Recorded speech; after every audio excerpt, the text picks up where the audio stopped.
Islam zaman Nabi Muhammad adalah Islam momentum. Di mana saat itu baru bisa terjadi sempurnanya arwah manusia atau arwah Nabi Muhammad.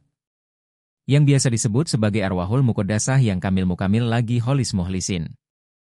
Artinya ada arwah manusia yang sempurna.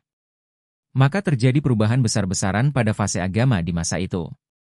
Yaitu syariatnya telah sempurna, tarekatnya telah sempurna, hakikatnya telah sempurna, makrifatnya telah sempurna, agamanya telah sempurna, metodologinya telah sempurna.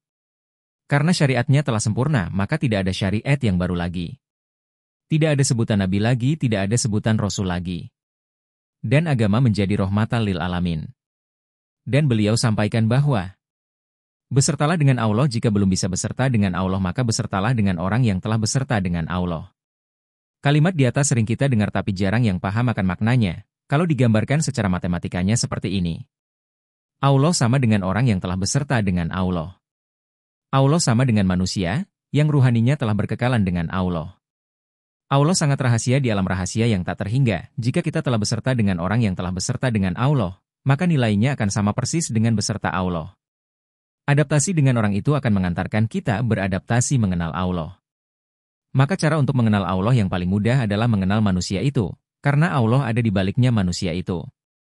Artinya manusia itulah yang dipakai sebagai channel wasilah atau wasilah carrier. Dia itulah yang membawa gelombang Tuhan dan frekuensi Tuhan untuk bertajalli ke dunia ini. Karena mustahil Allah sendiri yang akan turun ke bumi. Jika Allah sendiri langsung turun ke bumi maka dunia ini akan hancur berkeping-keping seperti yang dikisahkan Nabi Isa. Karena semua hubungan yang ada di balik tabir pasti harus dengan saluran yang tepat. Contohnya seperti gelombang frekuensi channel saluran ordinat dan lain-lain. Misalnya handphone memakai nomor HP, Morse memakai sandi, radio memakai frekuensi. TV memakai channel, GPS memakai ordinat. Jika pasangan di atas terpenuhi syaratnya maka komunikasi akan bisa terjalin. Begitupun pula sebaliknya. Jadi kunci kita menemukan Tuhan di dunia adalah dengan menemukan channel gelombang Tuhan yang di dunia ini.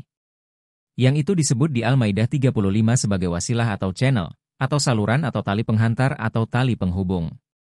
Sedangkan di ayat lainnya menerangkan bahwa yang membawa channel ini disebut sebagai Al-Ulama Warasatul Anbiya, atau pewaris ilmu Nabi, karena dia mewarisi gelombang atau frekuensi Rasulullah. Arti mewarisi itu adalah walaupun berpindah wujud atau wadahnya, tetapi isinya tetap sama karena sifat waris adalah yang diwarisi akan membawa sifat yang mewariskan. Di surah Al-Kahfi itu disebut sebagai Waliyah Mursyida. Maka isinya Waliyah Mursyida itu sama persis dengan isi dada Rasulullah. Tapi yang sama persis ini adalah Waliyah Mursyida yang waris. Kalau bukan waris tentu berbeda isi kapasitas dan kualitasnya. Ibarat air ditaruh dalam botol maka bentuknya akan menyerupai botol itu. Kemudian jika airnya diwariskan kepada mangkok maka bentuknya pun akan berubah menyerupai mangkok. Jika kemudian air itu diwariskan kepada kendi maka bentuknya pun akan berubah menyerupai kendi. Tapi walaupun tempatnya berbeda-beda isinya tetap sama, begitulah gambaran tentang Rasulullah. Maka carilah Waliyah Mursyida yang benar-benar waris, baru akan ketemu channel Tuhan yang isinya sama persis dengan isi dada Rasulullah Muhammad. Karena channel atau wasilah menuju Allah ada di baliknya manusia itu. Demikian yang bisa kami sampaikan, semoga ada manfaatnya. Rahayu rahayu rahayu. Salam agama tauhid. Salam taklim makrifat.